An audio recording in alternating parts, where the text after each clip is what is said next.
Nation news में हम आपको देश और दुनिया की हर बड़ी खबर दिखाएंगे, लेकिन उससे पहले एक हादसे की खबर आ रही है और ये आग लगी है मथुरा रेलवे जंक्शन के प्लेटफॉर्म नंबर 8 पर खड़ी हुई एक मालगाड़ी में और मालगाड़ी के डब्बे में अचानक आग लग गई। आग से अफरा तफरी मच गई। दमकल विभाग की टीम मौके पर पहुंची और आग पर काबू पाया। मालगाड़ी कासगंज जाने के लिए खड़ी हुई थी।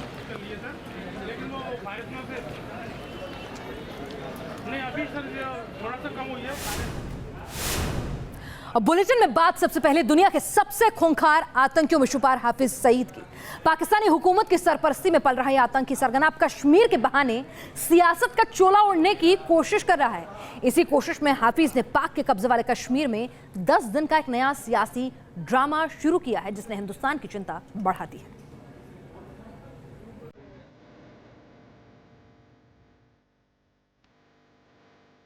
आतंक उसका कारोबार है, दहशत उसका धंधा है,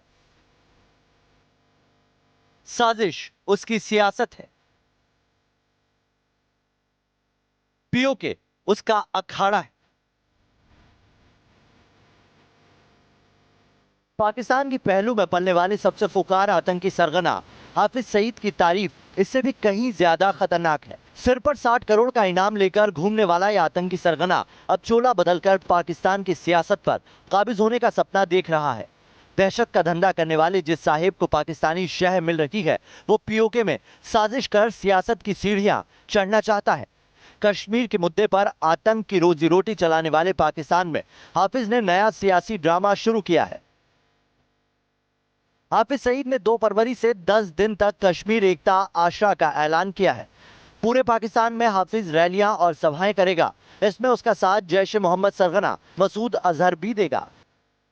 पिछले दिनों पाकिस्तान की सड़कों पर खुलेआम हथियार लहराते हुए आतंकियों की रैली निकालने वाले हाफिज की हिम्मत यूं ही नहीं बढ़ी है। वो जानता है कि आतंक की रोटी पर जिंदगी गुजारने वाले पाक के लिए वो साहिब है। ये नया स्टंट बनाया है कि ये हफ्ता ऑब्जर्व करेंगे कश्मीर सॉलिडेरिटी का, जिसमें वो और सिचुएशन को ख़राब करेंगे। जितनी फंडिंग है वो सब कश्मीरियों को उधर से आती है, क्योंकि हमारे कश्मीर में अनएम्प्लॉयमेंट काफ़ी है, पूरे कंट्री में अनएम्प्लॉयमेंट है। तो जो नौजवान हैं वो गुमराह हो जाते हैं, पैसे के लालच में बच्चे कुछ आ जाते हैं। कश्मीर के बहाने पाकिस्तानी लोकतंत्र पर आतंकी राज काबिज करने का मंसूबा पालने वाले आतंकी हाफिज सईद का नाम संयुक्त राष्ट्र सुरक्षा परिषद के दिसंबर 2008 के प्रस्ताव 1267 में शामिल है। अमेरिका का वित्त विभाग इसे ग्लोबल टेररिस्ट घोषित कर चुका है। 2012 में ही अमेरिका ने उस पर 1 करोड़ अमेरिकी डॉलर का इनाम रखा है। दुनिया के दबाव की वजह से पाक ने उसे नजरबंद किया था, लेकिन पिछले साल नवंबर में सईद को नजरबंदी से रिहा किया गया। हाफिज सईद के गुनाहों की फहरिस्त बहुत लंबी है, लेकिन पाकिस्तान में इस ग्लोबल टेररिस्ट को हीरो जैसा दर्जा दिया जा रहा है। पाक के पीएम से लेकर पूर्व राष्ट्रपति मुशर्रफ तक उसकी तारीफ करते रहते हैं। जाहिर है पाक का पालतू आतंकी पाकिस्तान में दहशत के नाम पर की जाने वाली सियासत की मजबूरी बन चुका है। Team news nation. आगे बढ़ते हैं और एक सवाल आपके सामने रखते हैं कि आखिर हमारे बच्चे स्कूल में महफूज क्यों नहीं हैं? क्योंकि एक बार फिर स्कूल में एक मासूम की जान चली गई है। दिल्ली के करावल नगर इलाके में 14 साल के बच्चे की मौत हो गई। परिजनों का आरोप है कि बच्चे की स्कूल में ही दूसरे बच्चों ने पिटाई की थी, जिससे मौत हुई है। पुलिस को मिले सीसीटीवी कैमरे में भी झगड़े की तस्वीरें साफ नजर आ रही हैं। पुलिस 3 आरोपी बच्चों से पूछताछ कर रही है और चौथे आरोपी की तलाश जारी है।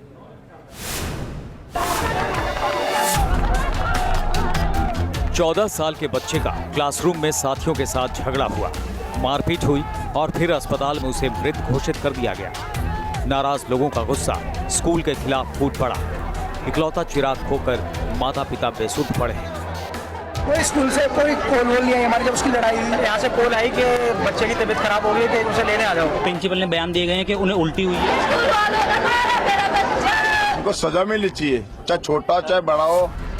इस पूरी वारदात पर अभी तक स्कूल की ओर से कोई बयान जारी नहीं किया गया है, जबकि पुलिस को मिले सीसीटीवी फुटेज से पता चला कि क्लासरूम में हुए झगड़े के बाद बाथरूम में जाकर 4 लड़कों ने नाबालिग की इतनी पिटाई कर दी कि उसकी मौत हो गई।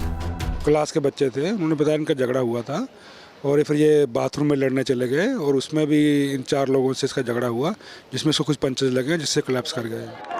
घटना के दौरान की सीसीटीवी तस्वीरें अभी सामने नहीं आई हैं, लेकिन उन तस्वीरों में क्या है ये बच्चे की मां ने भी देखा है। कैमरे में मेरा लड़का टॉयलेट के लिए जा रहा है, ऊपर हुआ हंसता हुआ गया है 5 लड़के उसके पीछे पीछे आए। उसके बाद वो निकले नहीं है 15-20 मिनट तक। जब वो निकले 30 मिनट के बाद फिर वही लड़के मैडम को बुला कर लाए। मेरे बच्चों को ऐसे नीचे पकड़ के ले जा रहे थे। मेरे बच्चे को मार दिया उन्होंने 5 लड़कों ने। सीसीटीवी तस्वीरों के आधार पर पुलिस ने क्लास के 3 नाबालिग साथियों को पकड़ लिया है और तहकीकात में जुटी हुई है। 3 आरोपी छात्र को पुलिस ने पकड़ रखा है। पुलिस का कहना है कि अभी एक आरोपी छात्र फरार है और उसको पता करने की वो आखिर कहां पर है और उसको पकड़ने की कोशिशें लगातार दिल्ली पुलिस कर रही है। वीडियो जर्नलिस्ट अनूप यादव के साथ रुमानुल्लाह खान, न्यूज़ नेशन, दिल्ली। और क्लासरूम में क्राइम की कहानी दिल्ली से ही नहीं बल्कि जोधपुर से भी आई है। जोधपुर के सरकारी स्कूल में क्लासरूम के अंदर ही 2 बच्चे झगड़ पड़े, जिसमें एक लड़के ने दूसरे पर कैंची से वार कर दिया। आखिर एक बच्चे के पास स्कूल में कैंची पहुंची कैसे?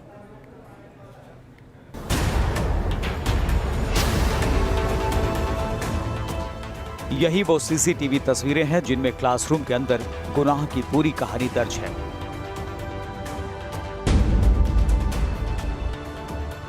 तस्वीरों में दिख रहा है कि तकरीबन खाली क्लासरूम में नीली और सफेद कमीज पहने 2 लड़के एक ही बेंच पर बैठे हुए हैं। दोनों में कुछ बातचीत होती है। तभी नीली कमीज वाला लड़का पैर से डेस्क को दूर हटाता है और फिर खड़ा हो जाता है। अगले कुछ सेकंड के अंदर दोनों लड़के एक दूसरे पर थप्पड़ मुक्के की बरसात कर देते हैं।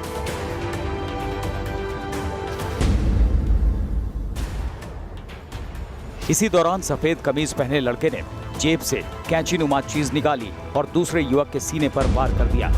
इसके फौरन बाद लड़का क्लासरूम से भागता हुआ दिखा। इस घटना के बारे में स्कूल की टीचर का कहना है कि उस वक्त किसी दूसरे बच्चे की तबीयत खराब हुई थी और वो उसी में बिजी थी। नरेंद्र के पास में 2 बच्चे बैठे थे। उन्होंने कहा मैडम नरेंद्र की तबीयत खराब हो रही है, इसके नक्शी आ रही है। जितने के अंदर आर्यन मेरे पास में भागा आया और मेरे को कहा क्लास के अंदर लड़ाई होगी। मनोज ने मेरे को कैमरे में दिख रहे मामूली से झगड़े में दूसरे नाबालिग को इतनी खतरनाक चोट लगी है कि उसे अस्पताल में भर्ती कराना पड़ा। घटना की सूचना मिलने के बाद स्कूल के प्रिंसिपल ने क्लासरूम में मौजूद बच्चों से पूछताछ की। शायद उसके यहाँ चेस्ट पे लगी है जिससे उसे खून भी आया। मैं स्कूल पहुँचा हूँ। पहुँचकर मामला देखकर जो भी दोषी होगा उसको सजा, जो भी हमारे विद्यालय लेवल पर जो भी होती विभागीय नियम अनुसार जो भी कार्रवाई वो कार्रवाई। बताया जा रहा है कि दोनों लड़कों के बीच पहले से किसी बात को लेकर झगड़ा चल रहा था, जो घटना वाले दिन हिंसक रूप में सामने आ गया। वीडियो जर्नलिस्ट महेश शर्मा के साथ लाल सिंह फौजदार, न्यूज़ नेशन, जयपुर। और मासूमों के खिलाफ होने वाले जुर्म और गुनाह की ओर बढ़ते बच्चों के कदम की आने वाली खबरें हमारी सोसाइटी के लिए खतरे का अलार्म है। खासकर हाल के दिनों में स्कूल में होने वाले गुनाहों की फहरिस्त चिंताजनक है, क्योंकि अगर 2016 के आंकड़ों के मुताबिक बात की जाए तो हत्या के 892 मामलों में से 263 मामलों में 16 साल से कम उम्र के आरोपी थे, यानी कि बच्चे जुर्म की दुनिया में कदम रख रहे हैं। जबकि हत्या के प्रयास के 933 में से 239 मामलों में नाबालिग आरोपी थे और बलात्कार के 1903 मामलों में से 464 मामलों में भी नाबालिग ही आरोपी थे। जानकारों का मानना है कि गुनाह की ओर मासूमों के बढ़ते कदम चिंताजनक है और इसके लिए बच्चों की परवरिश से लेकर हमारा लाइफस्टाइल, हमारी सोसाइटी सब कुछ जिम्मेदार है। और अब एक ऐसी खबर जो सबको सोचने को मजबूर कर देगी और वाकई में कहने को मजबूर कर देगी, क्या यही कलयुग है? एक शख्स जिसके ऊपर बच्चों को सीख देने की जवाबदेही होती है, वो अपनी बुजुर्ग मां को पीट पीट कर मार रहा है। ये तस्वीरें देखिए, हम आपको तस्वीरें दिखा रहे हैं, वो यही कहानी बयां करती है। तस्वीरों में शख्स एक बुजुर्ग महिला की पिटाई कर रहा है। वो पेशे से टीचर है। अगर टीचर ऐसी सीख देगा, टीचर ऐसी हरकतें करेगा, तो बाकी किसी से क्या उम्मीद की जाए। अभी आरोपी जोगिंदर जो इसमें अपनी मां को प्रताड़ित कर रहा है, से संपर्क नहीं हुआ है, उसको जल्दी ही लाकर पूछताछ की जाए। अभी ये वीडियो पुराना है कि अभी का है, इसका सच पता करके आगे की कार्रवाई की जाएगी। और अब आपको दिखाते हैं कि आखिर क्यों एक फौजी फूट फूट कर रोने लगा। सरहद पर खड़े होकर हिंदुस्तान की हिफाजत करने वाला एक फौजी आज अपने देश के सिस्टम के आगे आंसू रोता दिखा। हम आपको उत्तर प्रदेश के मेरठ की तस्वीर दिखाते हैं। हाथों में जमीन के दस्तावेज लिए फूट फूट कर रोता जवान बॉर्डर सिक्योरिटी फोर्सेस में नायब सूबेदार के पद पर तैनात है। मेरठ के थाना इंचैली के रहने वाले जगबीर ने भूमाफियाओं पर पुलिस से साठगांठ कर उनकी जमीन हड़पने का आरोप लगाया है। मैं पाकिस्तान बॉर्डर पे तैनात था, वहाँ से छुट्टी लेके आया हूँ मैं। कल स्टे भी दिखाया सर, स्टे दिखाने के बाद भी एसडीएम सरदाना ने उसने मेरे को नहीं माना, बोला ऐसे स्टे बहुत होते हैं। अब मेरे को पुलिस से खिंचवा करके, मेरे को पुलिस से दबा करके खिंचवा कर बाहर निकाल दिया खेत से। मेरे पूरे घेव कटवा दिए उन्होंने, मेरा सत्यानाश कर दिया। मैंने लोन पे जमीन ली थी, मैंने खसरा नंबर 885 मैंने लोन पे लिया था सर, विजय बैंक से मैंने लोन लिया 10 लाख। मैं फौजी के पास कहाँ कमाई, ये बच्चे पालता हूँ मैं, मेरी सारी कमाई चली गई। और करगिल युद्ध में ऑपरेशन विजय के दौरान बहादुरी के लिए जिस फौजी को 3 मेडल मिल चुके हैं, वो अगर लाचार होकर कुछ आरोप लगा रहा है तो उसकी गंभीरता से जांच होना बेहद जरूरी है। हालांकि प्रशासन का कहना है कि फौजी के आरोपों पर जल्द रिपोर्ट मांगी गई है। इन्होंने बताया है कुछ रकबों पे इन्होंने स्टे ले रखा है, तो स्टे में इनकी पैमाइश किया जाना इन्होंने बताया है। तहसीलदार ने कहा है कि जिस रकबे पे इन्होंने स्टे लिया है वो उस पे पैमाइश न करके, और एक दूसरा संदर्भ था जिसमें आवेदक को कब्जा दिलाया गया है, उससे ये व्यतीत हैं। और सीलिंग की मुसीबत से जूझ रहे दिल्ली वालों के लिए आज एक अच्छी खबर है। डीडीए की बैठक में 3 बड़े फैसले लिए गए जिससे कारोबारी सीलिंग की जद से बच सकेंगे, लेकिन कारोबारियों का 48 घंटे का बंद जारी है।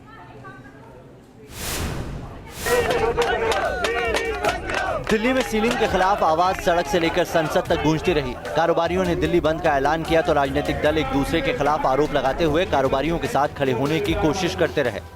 इस बीच एक अहम खबर आई। दिल्ली के उपराज्यपाल के घर डीडीए की बैठक हुई। इस बैठक में दिल्ली के मास्टर प्लान 2021 को लेकर 3 बड़े फैसले लिए गए, जिसमें फ्लोर एरिया रेशियो को 180 से बढ़ाकर 300 कर दिया गया है। इसमें बेसमेंट सीलिंग के दायरे से बाहर हो जाएंगे। साथ ही 12 मीटर से चौड़ी सड़कों पर बने गोडाउन नियमित होंगे और कन्वर्जन चार्ज पर जुर्माना 8 गुना से घटाकर 2 गुना कर दिया गया है। तीनों प्रस्ताव जो है पारित कर दिए गए हैं। अब प्रोसीजर के अकॉर्डिंग जो 45 दिन पब्लिक ऑब्जेक्शन या सजेशन जो है मांगने का समय था, उसको भी घटा करके सिर्फ 3 दिन कर दिया गया है। इसके अलावा भी और इश्यूज है, स्पेशल एरिया का इशू है, 351 सड़कों का इशू है, कन्वर्जन चार्ज 10 साल तक का हो उसका इशू है, पेनल्टी और इंटरेस्ट का इशू है, बेसमेंट का इशू है। अभी और बहुत सारे इश्यूज हैं जिन पर सरकार से बात होना बाकी है। तो 48 घंटे का बंद हमारा जारी रहेगा। सरकार से बातचीत हमारी चल रही है और आगे भी चलती रहेगी। दिल्ली के कारोबारियों के ऐलान के मुताबिक 48 घंटे तक दिल्ली में करीब 25,000 बाजार बंद रहेंगे। साथ ही लगभग 500 बाजारों में व्यापारी मार्च निकालकर विरोध प्रदर्शन भी कर रहे हैं।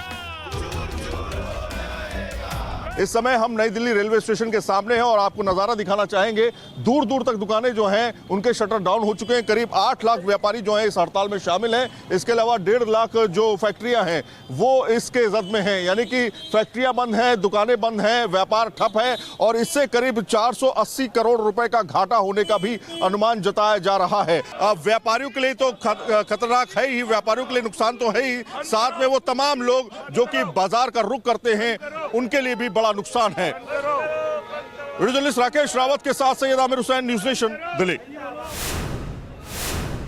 और अब बात करते हैं राम मंदिर बनवाने की एक विवादित शपथ की। जी हां, नेता शपथ लें, नेता बयान दें, मंदिर को लेकर समझ में आता है, लेकिन एक आईपीएस अफसर ने जब ये शपथ ली तो नया विवाद पैदा हो गया। डीजी होमगार्ड यूपी के सूर्य कुमार शुक्ला ने लखनऊ यूनिवर्सिटी के कार्यक्रम के दौरान राम मंदिर बनाने को लेकर कुछ लोगों के साथ संकल्प ले लिया। सबसे पहले जरा वो तस्वीरें आप देखिए जिसमें ये शपथ ली जा रही है। राम भक्त आज इस कार्यक्रम के दौरान ये संकल्प लेते हैं कि जल्द से जल्द राम मंदिर का भव्य निर्माण हो। जय श्री राम। तो आपको बता दें कि लखनऊ यूनिवर्सिटी के एक सेमिनार में ये सब कुछ बंद कमरे में हो रहा था, लेकिन सुप्रीम कोर्ट में विचाराधीन मामले को लेकर एक आईपीएस ऑफिसर का, एक सरकारी अफसर का इस तरह संकल्प लेना विवादित हो गया। बाद में डीजी शुक्ला ने सफाई दी कि उनकी आधी अधूरी तस्वीर दिखाई जा रही है, लेकिन ये सफाई भर है और उनके खिलाफ कार्रवाई होगी, इस तरह के संकेत सरकार ने दे दिए। समाज विरोधी बात थोड़ी हम लोग कह सकते हैं। हम लोग शांत, वीडियो केवल एक फोटो है, बता दिया ना कि वो पूरी बात उसने नहीं दिखाई है। तो सर क्या ये साजिश है आपके खिलाफ? साजिश नहीं है, नासमझी है। चलिए और अब आपको दिखाते हैं शेरों के शिकार का लाइव वीडियो। जी हाँ, गुजरात के अमरेली का वीडियो है जहां शेरों को सड़क पर आपने घूमते फिरते तो देखा होगा, लेकिन इस बार शिकार करते देखिए। शेरों का एक झुंड है और जरा देखिए कि किस तरह से उन्होंने 7 शेरों के झुंड ने एक शिकार को अपने कब्जे में लिया हुआ है और वो शिकार कर रहे हैं।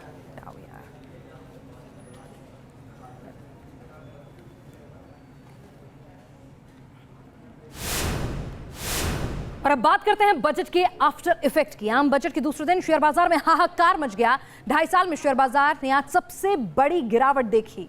एक ही दिन में सेंसेक्स 840 अंक गिरकर 35,066 के स्तर पर पहुंच गया, जबकि निफ्टी 256 अंक गिरकर 10,760 के स्तर पर पहुंच गया। इस गिरावट का अनुमान आप ऐसे लगाएं कि एक ही दिन में भारतीय शेयर बाजार से 4,77,000 करोड़ रुपए निकल गए। आखिर बजट के ऐलान होते ही इतना बड़ा नुकसान क्यों हुआ, इसको लेकर जानकार कुछ बड़ी वजह बता रहे हैं, जिसमें माना जा रहा है कि लॉन्ग टर्म कैपिटल गेन पर 10% का टैक्स लगना एक बड़ी वजह है, जबकि किसानों को खरीफ की ज्यादा कीमत देने पर महंगाई बढ़ने की आशंका भी जताई जा रही है। बाजार पर फिस्कल डेफिसिट का लक्ष्य 3.2 से बढ़कर 3.5% करने का भी असर पड़ा है। इसके अलावा रेटिंग एजेंसी फिच ने भी राजकोषीय घाटे पर सवाल उठाए थे। चलिए, बाजार की बात आपने कर ली, लेकिन अब खेल के मैदान में क्या कुछ हलचल है, देखते हैं स्पोर्ट्स व्यू में।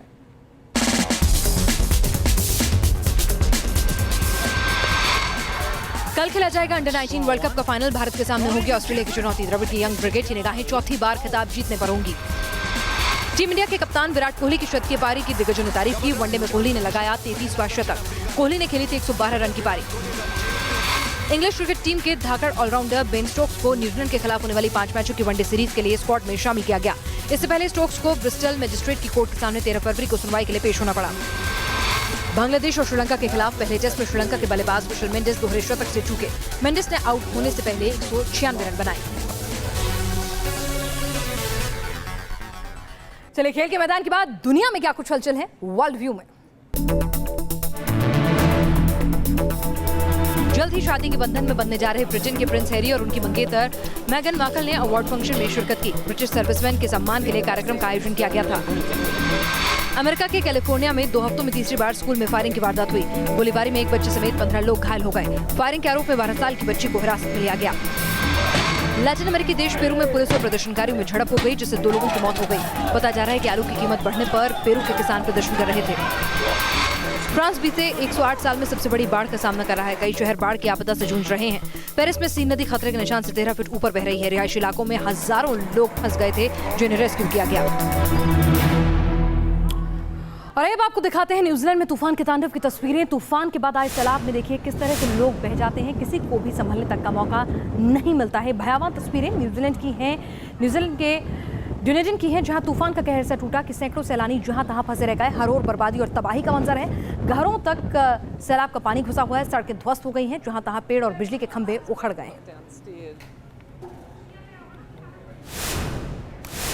तो आपने देखी देश दुनिया की हर खबर हर पहलू के साथ नेशन व्यू में आज के लिए बस इतना ही।